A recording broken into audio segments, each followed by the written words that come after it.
एक बार की बात है, राजा उत्तानपाद थे और उनकी दो रानियां थी।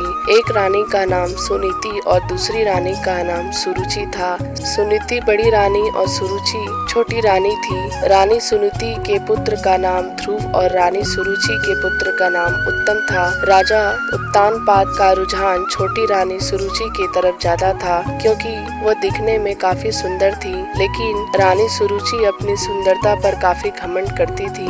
वही बड़ी रानी सुनीति का स्वभाव सुरुचि से बिल्कुल अलग था। रानी सुनीति काफी शांत और समझदार स्वभाव की थी। राजा का सुरुचि की तरफ अधिक प्रेम देखते हुए रानी सुनीति दुखी रहती थी, इसीलिए वह अपना ज्यादा से ज्यादा वक्त भगवान की पूजा अर्चना करते हुए बिताती थी।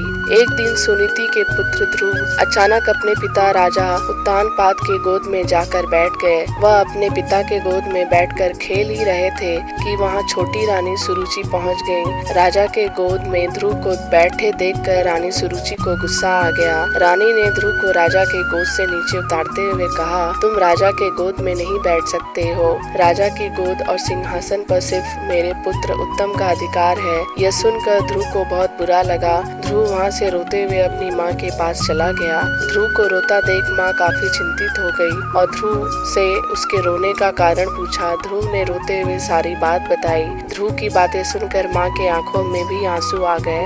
ध्रुव को चुप कराते हुए सुनीति ने कहा, भगवान की आराधना में बहुत शक्ति है।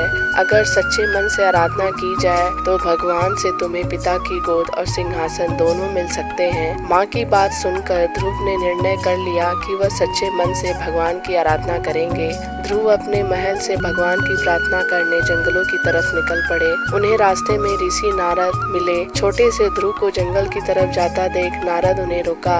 नारद ने उनसे पूछा, तुम जंगल की तरफ क्यों जा रहे हो? ध्रुव ने उन्हें बताया कि वो भगवान का ध्यान करने जा रहे हैं। ध्रुव की बात सुनकर नारद ने उन्हें समझाकर राजमहल वापस भेजने की कोशिश की, लेकिन ध्रुव ने उनकी एक न सुनी। ध्रुव के निर्णय के कारण नारद ने ध्रुव को ओम नमो भगवते वासुदेवाय मंत्र जाप करने को कहा। इसके बाद ध्रुव जंगल में जाकर इस मंत्र का जाप करने लगे। उधर नारद ने महाराज उत्तानपाद को ध्रुव के बारे में बताया। बेटे के बारे में सुनकर महाराज का मन चिंतित हो गया। वह ध्रुव को वापस लाना चाहते थे, लेकिन नारद ने कहा, ध्रुव प्रार्थना में डूब गया है और वह अब वापस नहीं आएगा। उधर ध्रुव कठोर तपस्या में लगे रहे। कई दिन और महीने गुजर गए, लेकिन ध्रुव प्रार्थना करते रहे। इस बीच ध्रुव की भक्ति से प्रसन्न होकर भगवान हरि ध्रुव के सामने प्रकट हुए। भगवान हरि ने ध्रुव को वरदान देते हुए कहा, तुम्हारी तपस्या से हम बहुत प्रसन्न हैं। मिलेगा तुम्हें राज सुख मिलेगा, साथ ही तुम्हारा नाम और तुम्हारी भक्ति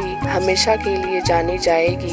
यह कहकर भगवान ने ध्रुव को राजमहल की तरफ भेज दिया। भगवान के दर्शन पाकर ध्रुव भी बहुत खुश हुए और उन्हें प्रणाम कर महल की तरफ चले गए। बेटे को महल वापस आते देख राजा खुश हो गए और उनको अपना पूरा राज्य सौंप दिया। भगवान हरि के वरदान से भक्त ध्रुव का नाम अमर हो गया और आज भी उन्हें आसमान में सबसे ज्यादा चमकने वाले तारे ध्रुव तारे के नाम से याद किया जाता है। इस कहानी से यह सीख मिलती है कि अगर धैर्य और सच्चे मन से कोई प्रार्थना करे तो उसकी इच्छा जरूर पूरी होती है।